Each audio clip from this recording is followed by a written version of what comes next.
¿Qué se entiende por constitucionalismo?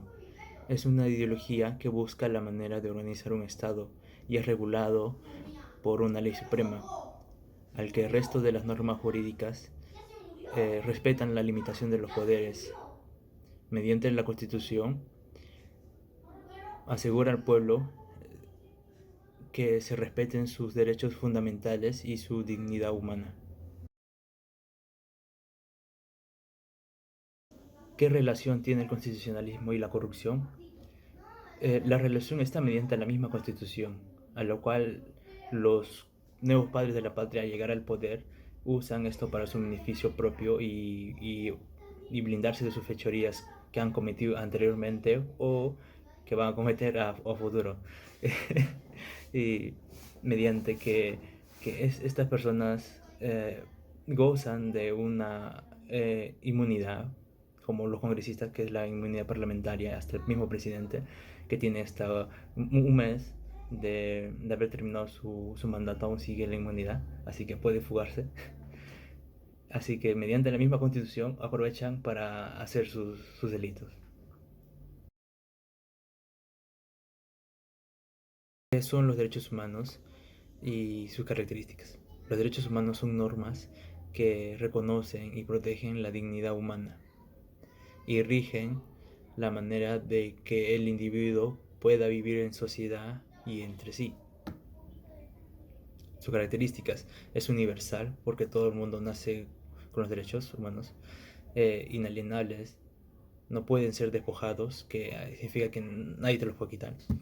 Irrenunciables, tú tampoco puedes renunciar a no querer tener derechos. Intransferible porque solo el titular, que somos nosotros, cada uno, eh, puede hacer goce de esos derechos. Imprescriptibles porque son para toda la vida, no tienen una fecha de caducidad. Solo cuando mueres ya se acaba. Y indivisibles. Ningún derecho puede disfrutarse de otro derecho, no puede prescindirse de ninguno. Vamos a hablar acerca del proceso de progresividad. ¿En qué consiste este principio? El principio de progresividad consiste en que el Estado se encuentra en la obligación de generar un momento histórico en donde pueda ayudar a mejorar una protección siempre y cuando esté garantizando los derechos humanos. Esto ayudará a que se encuentre en una evolución constante de los contenidos. De la mano va a ir con la actuación estatal en donde se va a garantizar que los contenidos no sean desvalorizados y no genere un retroceso por ningún motivo. Ahora vamos a hablar acerca si los derechos humanos se ejercen ilimitadamente. La respuesta es que no. La respuesta es que se ejercen limitadamente, ya que el ejercicio de un derecho no debe de excederse sobre el uso normal de sí mismo, ya que resulte antisocial, excesivo, que pueda generar daños a terceras personas. Los derechos humanitarios son todos aquellos derechos que se han desarrollado hasta el momento, cumplen con los principios de ser inviolables, innatos, universales, inalienables, protegiendo a la persona en todo momento. Existe una declaración universal. Al lugar, el derecho humanitario, este se cumple cuando hay combates, guerras, protegiendo al personal civil, también a los combatientes heridos que han desertado, asimismo también al personal civil que desea apoyar en estas guerras o combates, como puede ser el personal humanitario, la Cruz Roja, entre otros. Estas también se rigen por principios que es la proporcionalidad, la prevención, la precaución, entre otros. Cada estado tiene la obligación de que este derecho humanitario se cumpla y esto se ve garantizado mediante la Constitución en donde se plasma el derecho humanitario. En el marco normativo de los derechos humanos que se encuentra en la Constitución Política de Perú, y en la ley 27741, en donde se establece que con obligatoriedad se debe de crear la máxima difusión y enseñanza de manera sistematizada y permanente de los derechos humanos y los derechos humanitarios. Una de las más importantes que hemos resaltado es acerca de las fuerzas del orden en su marco de cumplimiento de su misión, en donde no solamente es crear, fomentar la paz interna y proteger la seguridad nacional, sino que va más allá. Se encuentra en un punto de equilibrio difícil en donde tiene que proteger los derechos y libertades de cada persona y al mismo tiempo prevalecer por el orden público y la legalidad. Menciona la función de los derechos humanitarios y ejemplos de la vida real. Eh, los derechos humanitarios, una de sus funciones es proteger a las personas que no están en ningún lado del conflicto. De ejemplo, tenemos el momento cuando hubo las protestas, hubo personas que estaban pasando por el lugar y fueron alcanzadas por alguna granada de humo o disparo de perdigón o cuando usaron armas de fuego también y sin autorización. La otra función es proteger el uso de armas o métodos de guerra.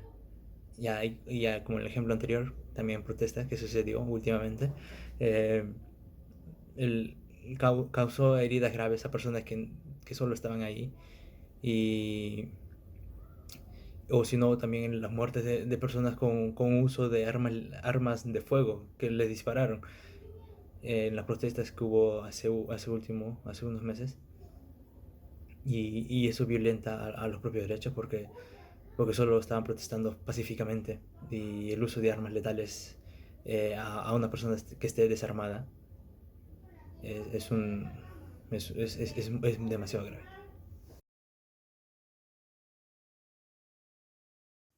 El principio de distinción define que los ataques deben ser perpetrados solo a militares y objetivos civiles, más no a civiles que no tienen nada que ver en las guerras o conflictos armados.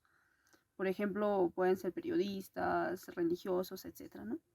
En la Segunda Guerra Mundial se viola este principio, puesto que los ataques fueron perpetrados a una ciudad entera o a ciudades enteras o países enteros, donde se utilizaba armas nucleares, explosivos, etcétera, que no distinguían entre civiles, militares u objetivos militares.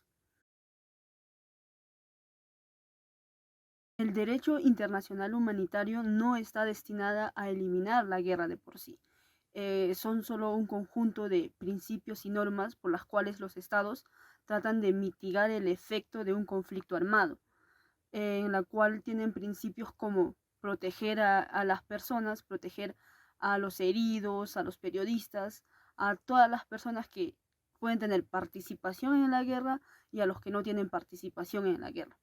Por ejemplo, ¿no? Cuando haya heridos, ahí está la Cruz Roja y también tiene el principio de frenar el uso de armas no permitidas como bombas nucleares, uh, explosivos, gases lacrimógenos, armas o armamentos que en sí puedan hacer que el sufrimiento sea en vano.